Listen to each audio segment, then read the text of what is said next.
Good afternoon and welcome to Round the Table with Christian Concern. My name is Ben John and I'm at Christian Concern and delighted to be joined today by Tim Dieppe, Paul Huxley and Carys Moseley. Afternoon. Hi all. Thank you for joining today.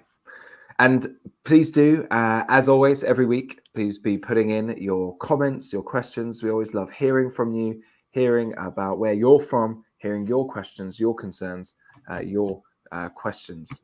It's always a joy to engage with you as we engage with what has been going on this week. So firstly, Tim, there's been a lot of controversy this week about fake conversions. Tell us about that. Yes, well, this all happened after Yazidi did this horrific chemical attack in London, and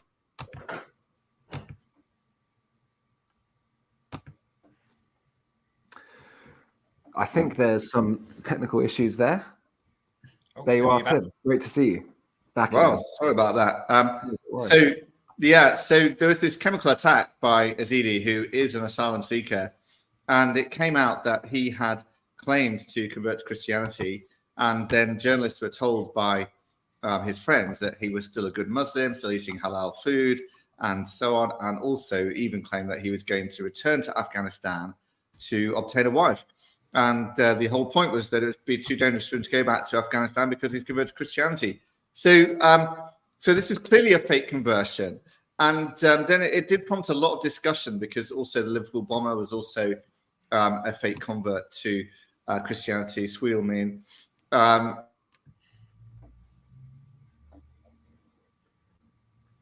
think there's some technical issues there, but I think what Tim was talking about as this kind of discussion, this debate about whether there's a conveyor belt of fake conversions so that people can claim asylum. Hi, Tim.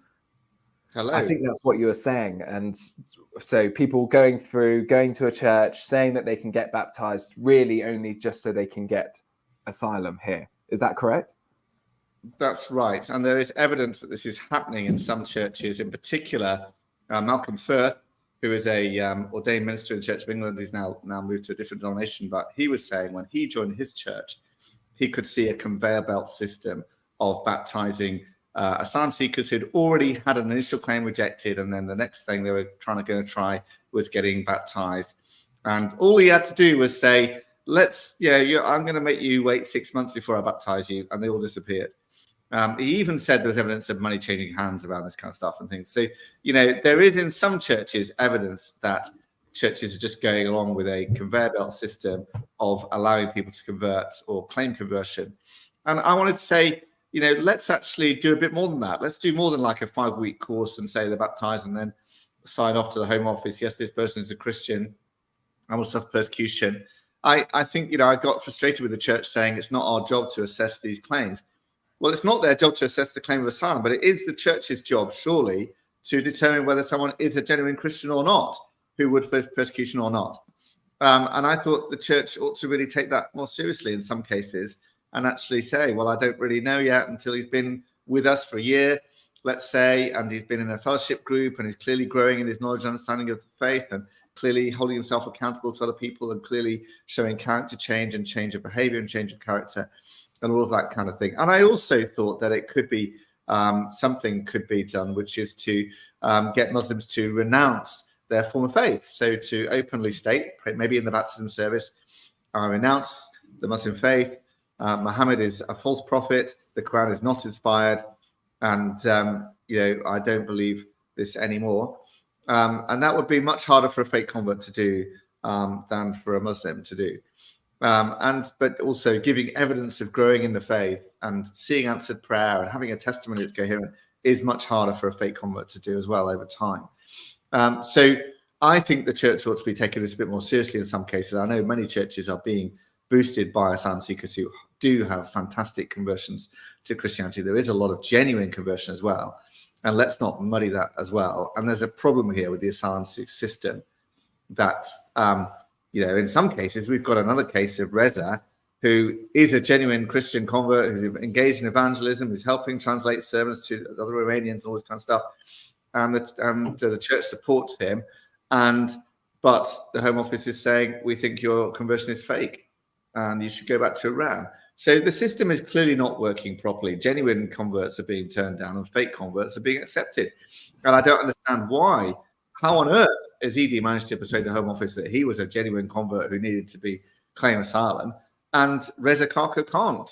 His claim doesn't get accepted. Clearly, something is completely wrong and going the wrong way around on this, and we need to wake up to it.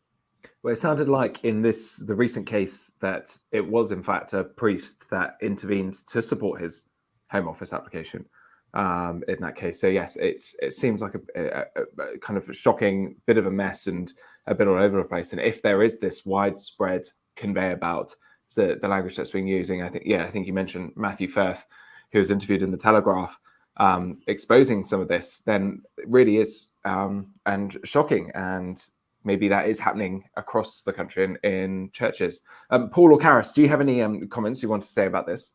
Yeah, well, it's so hard to untangle this all, isn't it? Because there's some very credible reports of people coming to faith, even like in ministry on these barges, or people who have who did become Christians overseas and genuinely who are coming here fleeing persecution, but where it's unsafe to be baptized and to be public known as a Christian where they're coming from. So that's one of the hard things to untangle. Another thing is this all plays into this whole narrative, essentially, that why would anyone convert to Christianity? Like, surely, like in lots of people's eyes out there who don't believe in Christianity, who are humanists or atheists, there's no credible reason to ever believe in Christianity, and so this is kind of bolstering that idea in some ways. And then also with the church's response to this, and kind of saying, look, well, our response, our responsibility as the church is to be welcoming people and telling them about the gospel and kind of leading them to Christ. And who are we to refuse baptism to someone who wants to become a Christian? And to agree that's true, but it's also mixed up with probably some political views about asylum and about immigration that lots of Church of England vicars will hold. And so, there is another motive there for some of them because of their political views that kind of all asylum, not all asylum, but all immigration as well is good, and that we should have completely open borders in every sense. And so that's going to affect their judgment in these cases. Yes. Yeah. Carys, I think that's true, and the knowledge of Christianity in depth and the knowledge of Islam in depth is important for churches. And I'm afraid most churches don't bother looking into Islam, and often the churches who don't bother are the ones who don't look enough in the Bible. And I think there's also the problem of Islamization, which nobody's mentioning in the press. I don't want to give too many details, but anybody who's ever been involved with issue of asylum and refugees, even on the edges, and has their eyes open, has to realize there's infiltration in the Home Office and elsewhere. It's naive and irresponsible to deny that. And it has been a few years back when there was talk about the interpreters in the court cases for asylum, threatening people who had converted to Christianity with honor crimes, essentially, or apostasy, killing if they went back home, all that kind of thing. So the wrong people with the wrong, Islamists had infiltrated the translation situation, and so there are bigger problems with staffing and who you hire and who you trust. And it goes back, I think, partly to there's a long history in government, not just in the UK but Western governments, of not learning about the nature of Islam, its strategies and tactics towards non-Muslim and traditionally historically Christian lands.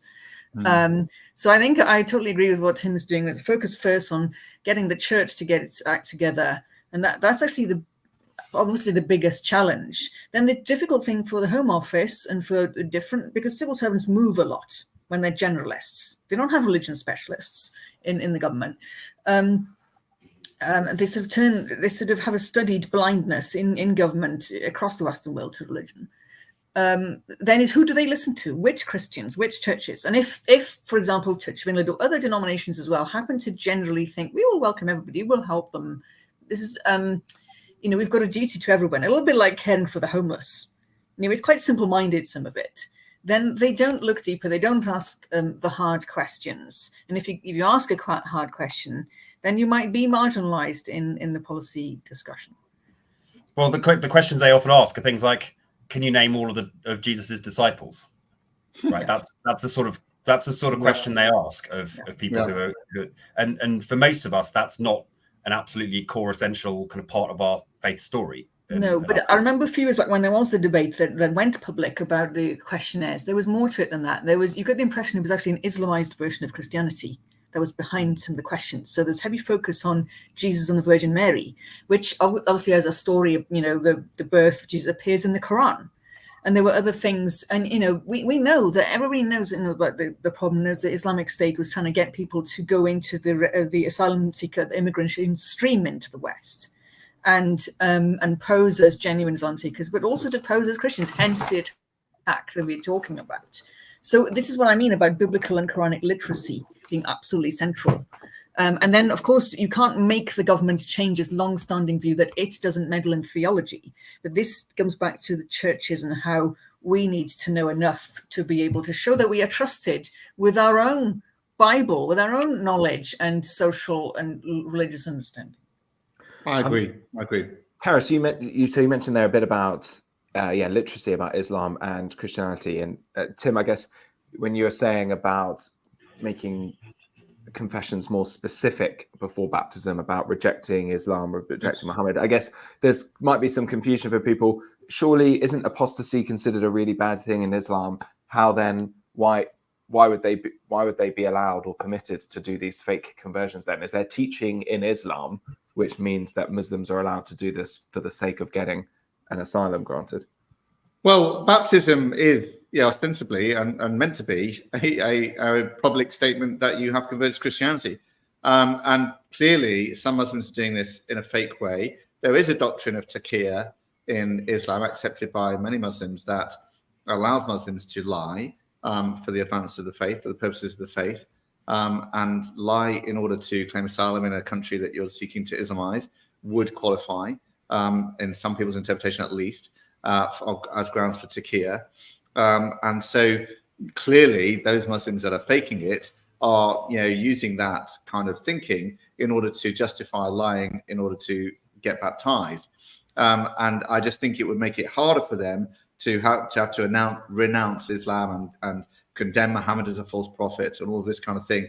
That would be more clearly sort of renouncing their faith and so on.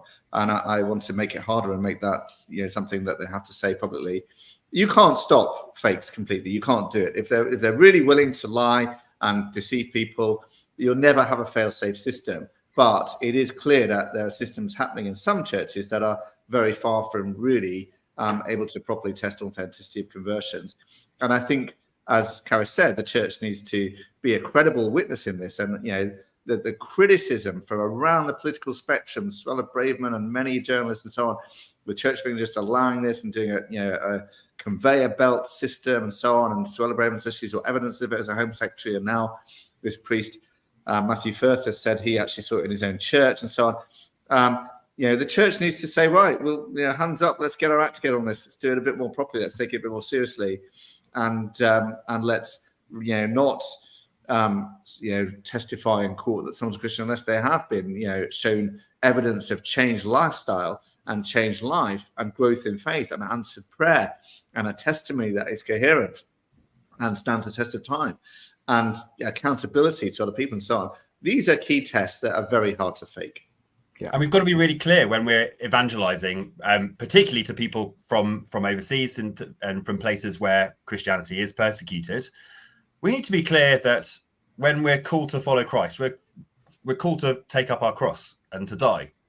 And that is a real prospect for someone who is converting, particularly if they've got an unprocessed asylum claim, because maybe the Home Office will get it wrong. Maybe they will convert genuinely. Maybe the Home Office will get it wrong. Maybe they'll be sent back there.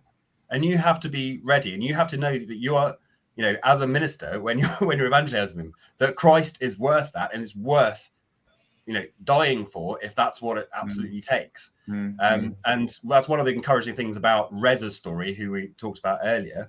He's super clear that if he gets sent back to Iran, then then he'll accept it as his calling from God. And if he lasts half an hour telling people about Jesus, so be it. And that's the sort of thing you want to hear genuinely. If you're the Home Office, you know, one weird test might be, are you ready to go back to your homeland and die if it takes it to follow Christ? And Well, if the answer is yes, that might weirdly be evidence for their asylum claim. But I think there's also something else here, which is how, by now there's been a flurry of articles in the press about this, but some have been better written than others. Maybe there are lots of reasons for that, but it's going back to Paul's points about why would anybody convert to Christianity? And we've got to be very careful to preserve to speak in very precise terms about people's freedom to change religion. I think Tim did say that in the article, because there's always a constituency of people in society who don't want to make all these fine distinctions. And I think that comes back to a lot of ignorance about and lack of support for Christian converts from Islam who are born and brought up in Britain. Like, many churches would not actually support somebody like that. There is a cost.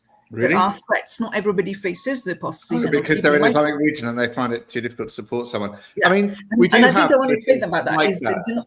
that We've been helping someone recently, Carys, who is a convert from Islam, still living with his family, and they caught him doing online Bible studies and confiscated his phone and threatened him and intimidated him and harassed him. And we had to sort of step in and try and provide help, talk to the church, consider offering alternative accommodation and all of that kind of thing. Now, churches do need to support people like that, and that will sometimes mean giving them alternative accommodation. Yes. And taking them into hiding or whatever else, because it can be very dangerous. Great. I think we just that's really really is super helpful. I think there's going to be lots of questions, and we're going to need to keep thinking about this, wrestling with it, thinking about what is the way forward. But yeah, certainly, Tim, as you said, we need to be taking baptism, taking discipleship seriously, and stopping this conveyor belt that there is. It's great to see some of the various comments coming in. Hi, Nicole. Great to have you with us. Hi, Andy Bray. As he says, be great to meet you, Tim Dieppe. I need an uncle figure like you in my life. Hi, Sean. Hi, Ellen. Great to see you guys. Please do put your comments and your questions in the chat there. Carys, so today in the House of Lords, there's a debate, a second reading of conversion therapy. Tell us about that. So yeah, there is a private member's bill, not the first, and in fact it won't be the last, brought by Baroness Burt of Solihull, who's a Liberal Democrat peer, and it's to ban what they call conversion therapy. It's called the Conversion Therapy Prohibition, Sexual Orientation and Gender Identity Bill. And I think, if I'm honest, most people do not pay any attention to private members' bills, especially if they're in the House of Lords. There's something a little bit more distant in some people's minds. But anyways, what has really been astounding, I've been watching the debate, started at 10 a.m. this morning. It's a very short bill. I don't know if the link to the text of the bill has been put in the chat, but if people go on to the website, House of Lords will see it's really something like 3 sections, very short. And yet 50 lords, 50 members of the House of Lords have been lined up to speak. I checked at 12 today, and only 25 of them had spoken. So it's going to continue for several hours, and there'll be a break for lunch, no doubt. So how could such a short bill attract so many people? Of course, that's because a lot of us have made a fuss, and lots of different groups and lots of different people with different perspectives on this now understand the problem. So I think it's very exciting that we've had this quite unexpected rush, and that the press is reporting these sort of 50 lords. Yes, I think that speaks to how important it really is across the political spectrum, across society. Even lords who are Liberal Democrats, who are in the same party as Baroness Burt, are coming out not always for her bill, but sometimes against it.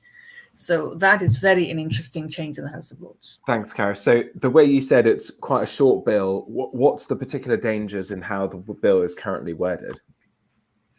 Well, what are the dangers of the bill?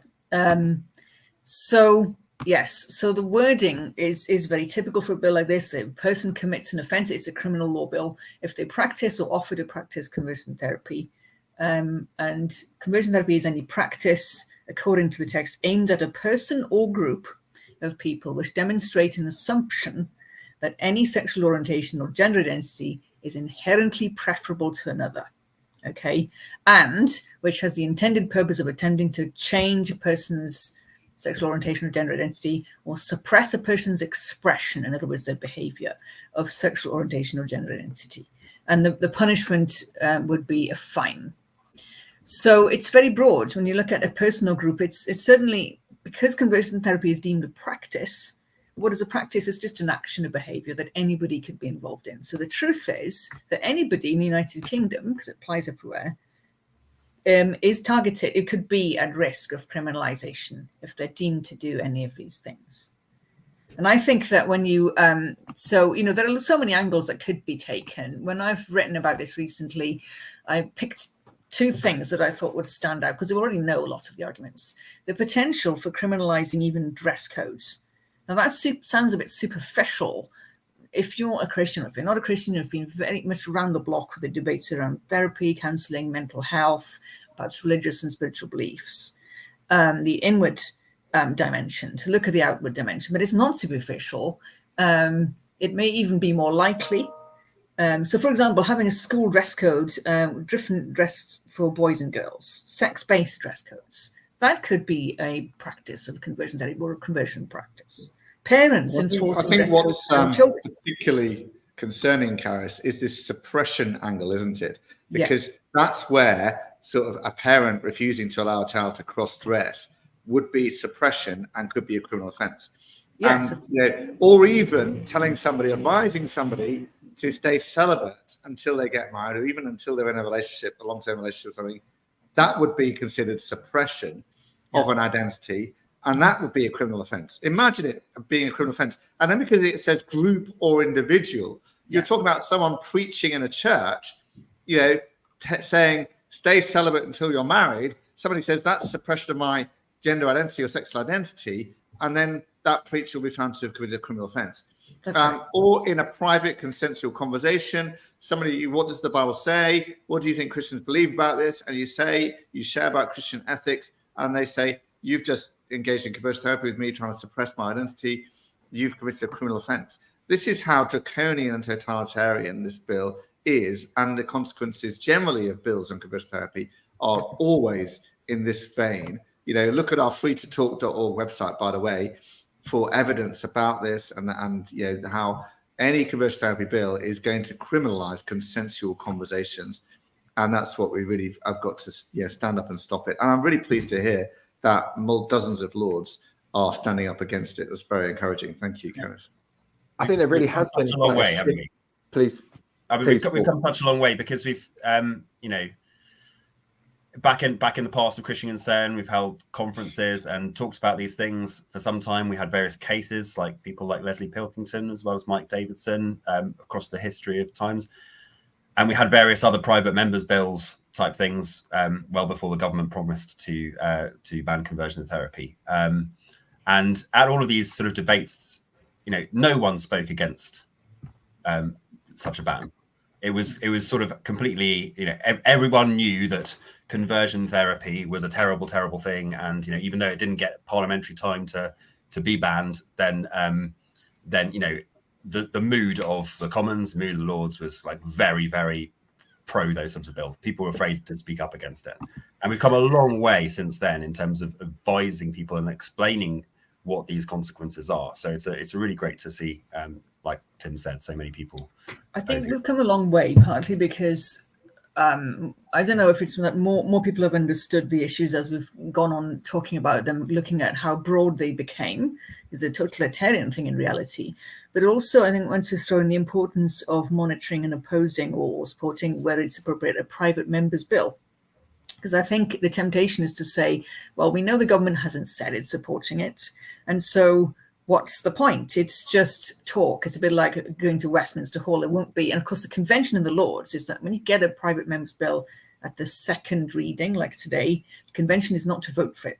In fact, one of the speakers, I think it was Lord Forsyth, spoke early on. He mentioned this convention and asked to break it and asked that people would come and vote because it's so concerning. So far, when there were 25 people, I think I'm right, there were up to 15 lords who were definitely not in favour of this bill. So this business of actually getting your ducks in a row and not sitting back and going, oh, we don't care about this, we don't give it publicity, it's just silly virtue signalling. And it's a temptation to think like that. But to break the mold of that and break the smugness down and break her own smugness as well, and to say this is an opportunity to air the debate without, and to give a signal to the government about the future. Okay? Because they haven't said they're not going to bring a bill, they've said they're going to bring it.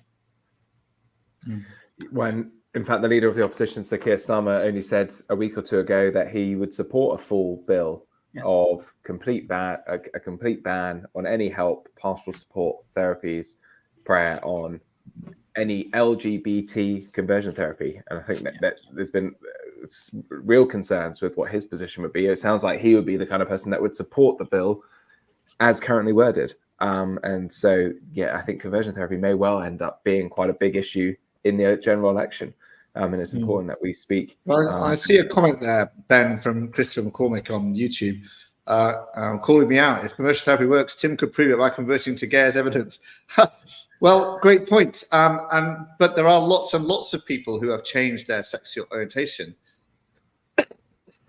Excuse me, both towards sexuality and towards homosexuality. I mean, it's happened both ways. Thousands and thousands and thousands of people have changed their sexuality. Very often they grow out of a sexuality over time, or grow out of a gender identity over time. Even without therapy, some people have found therapy helpful as well. So definitely, sexuality. I think issue there.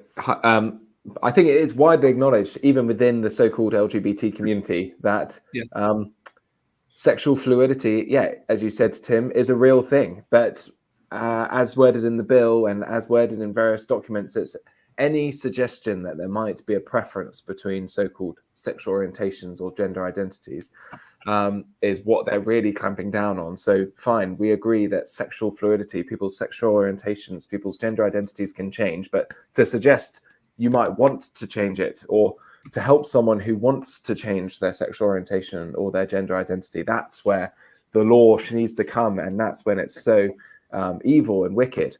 It really is very inconsistent. And this is where Kerry Badenoch, said, conversion therapy, the real conversion therapy is, of course, bodily mutilation. Advising people it'd be helpful for them to cut off certain parts of their body and create fake parts of their body and so on. No, it's very, very much that is conversion therapy. I know we've written about that before. Trans medicine is real conversion therapy. Great, Paul. Silent discos in cathedrals. What's all that about?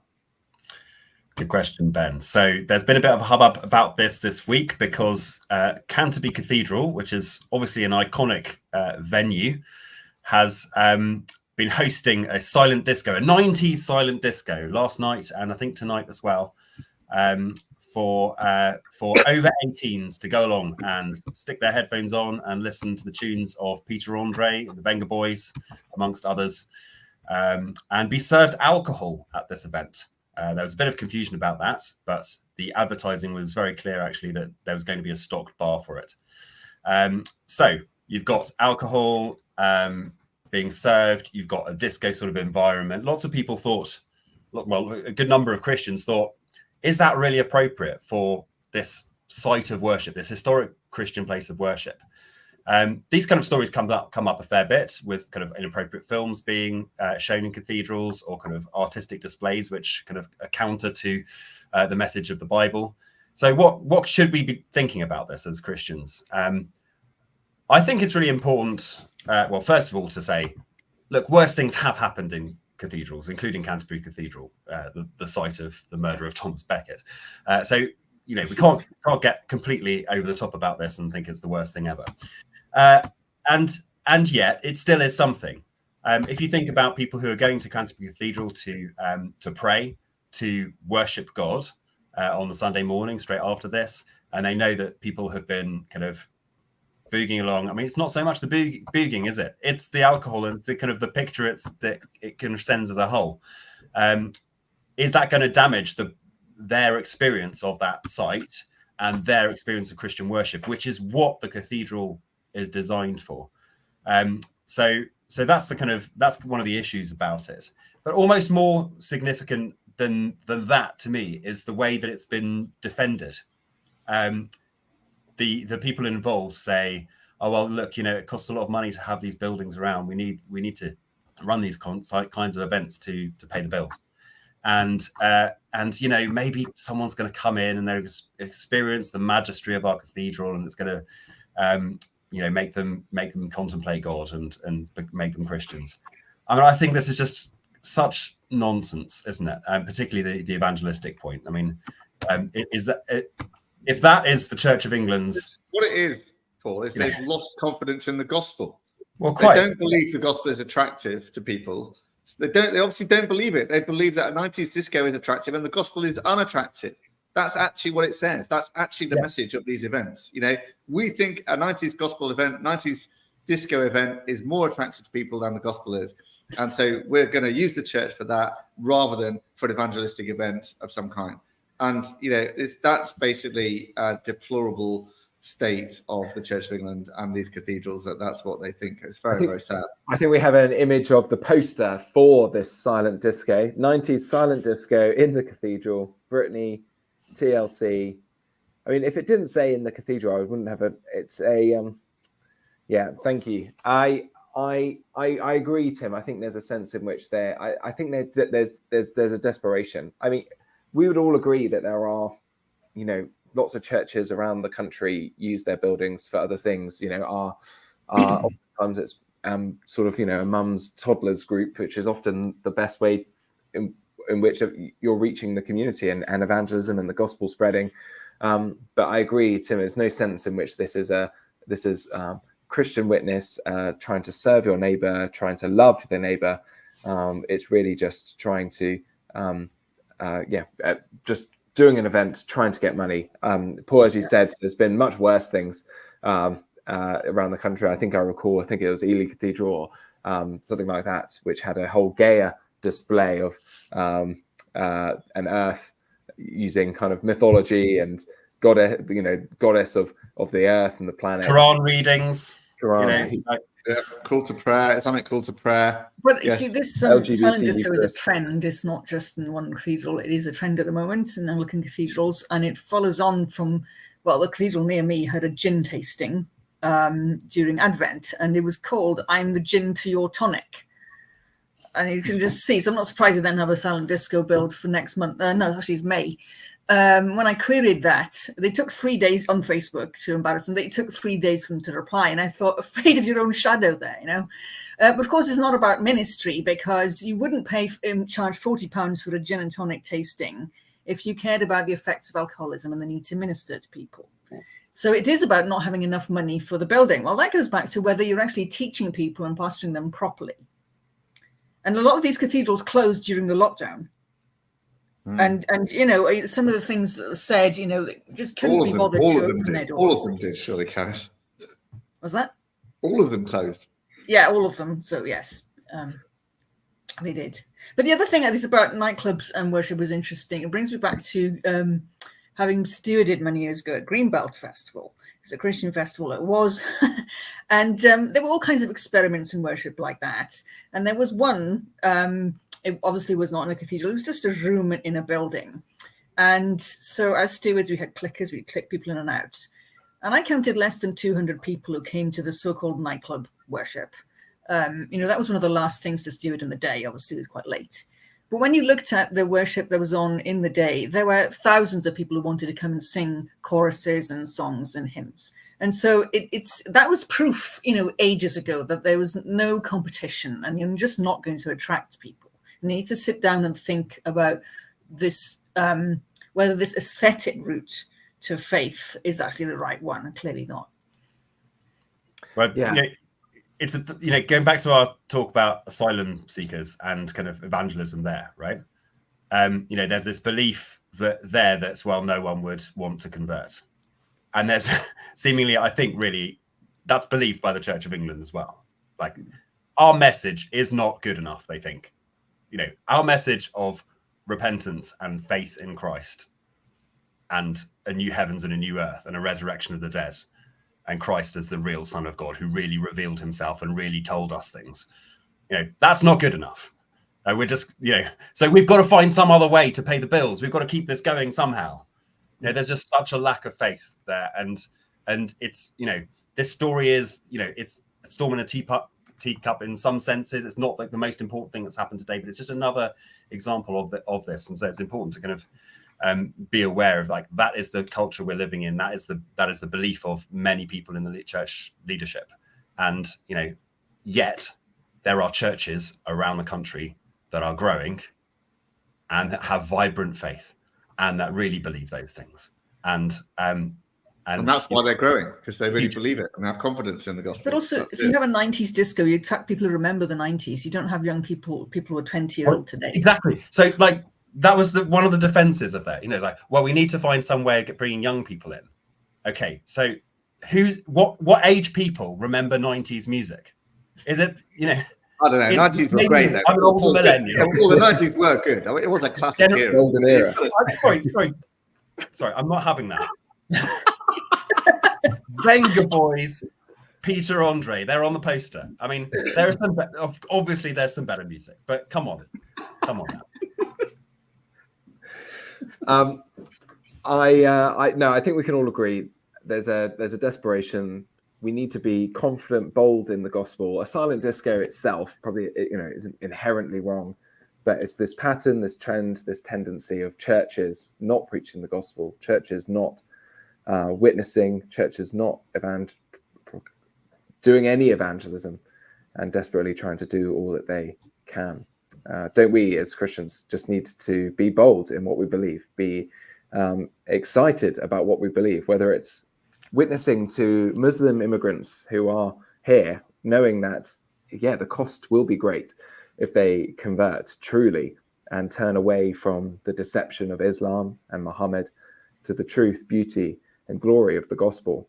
Or whether it is the conversion that takes us out from our sexual desires, our sexual slavery, our sexual brokenness, as the Spirit works in us, transforms us to make us more like Jesus, whether it's our broken, disordered gender identity, whether it's our broken, disordered sexual desires, whatever they may be, God can rescue us when we turn to him as his Spirit washes and sanctifies us. And so churches putting on these silly, stupid things is sad, because we have a wonderful, glorious gospel which we can proclaim to the world. Thank you, Paul, Carys, Tim, for joining us today. And thank you all those who've been tuning in and your comments and your questions. It's been an interesting discussion. Let's go renewed with a desire to share the gospel. We'll see you next week on Round the Table. Thanks, Ben.